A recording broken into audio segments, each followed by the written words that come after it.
my name is Sanskriti Solanki and I am pursuing my English honors from Kanoria College, Jaipur, Rajasthan. Here we are going to discuss about different figures of speech and literature. So today we will study about allegory. Let's start with the lecture. First of all, what is allegory? Allegory is a symbolic fictional narrative. It is a story or poem that can be interpreted to reveal a hidden meaning, typically a moral or political one. Any literary work which gives you some kind of message or reveals the painting of some kind of reality of that society is an allegory.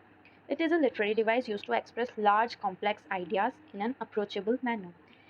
It allows writers to create some distance between themselves and the issues they are discussing, especially when those issues are strong critiques of political or societal realities.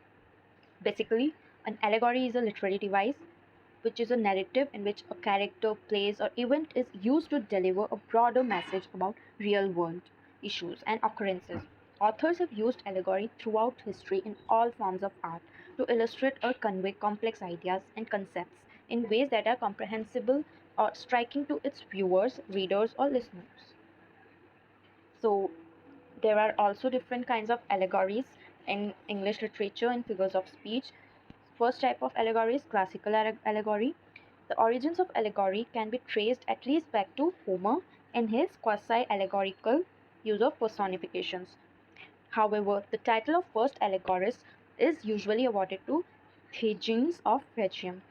In classical literature, two of the best known allegories are The Cave in Plato's Republic, Book 7, and the story of the stomach and its members in the speech of Menenius Agrippa.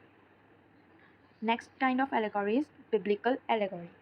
Other early allegories are found in the Hebrew Bible, such as the extended metaphor in Psalm 80 of the vine and its impressive spread and growth representing Israel's conquest and peopling of the promised land. Then comes medieval allegory. Medieval thinking accepted allegory as having a reality underlying any rhetorical or fictional uses. The allegory was as true as the facts of surface appearances. Then comes modern allegory. Since meaningful stories are nearly always applicable to larger issues, allegories may be read into many stories, which the author may not have recognized.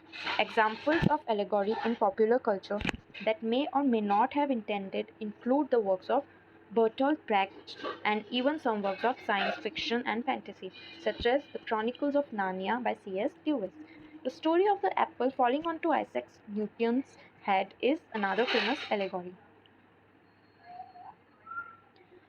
Some of the best known allegories of all times are Edmund Spenser's The Faerie Queene, in which the several knights in the poem actually stand for several virtues, William Shakespeare's The Tempest, John Bunyan's The Pilgrim's Progress, in which the journey of the protagonist, Christian and evangelist, symbolizes the ascension of the soul from earth to heaven, Nathaniel Hawthorne's Young Goodman Brown, The Devil's Staff, symbolizes defiance of God. The characters' names, such as Goodman and Faith, ironically serve as paradox in the conclusion of the story. Again, Nathaniel Hawthorne's The Scarlet Letter. The letter represents self-reliance from America's Puritan and conformity. Then George Orwell's Animal Farm, which talks about Russian Revolution. Edgar Allan Poe's The Mask of the Red Death. The story can be read as an allegory of all humans' inability to escape death.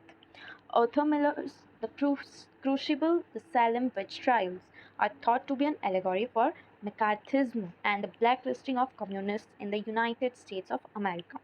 Shel Silverstein's The Giving Tree. The book has been described as an allegory about relationships between parents and children, between romantic partners, or between humans and the environment.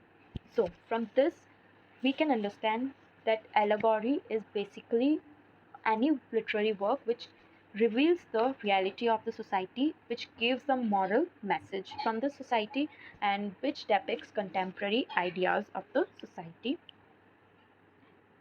So, thank you so much for watching my video. See you. Goodbye.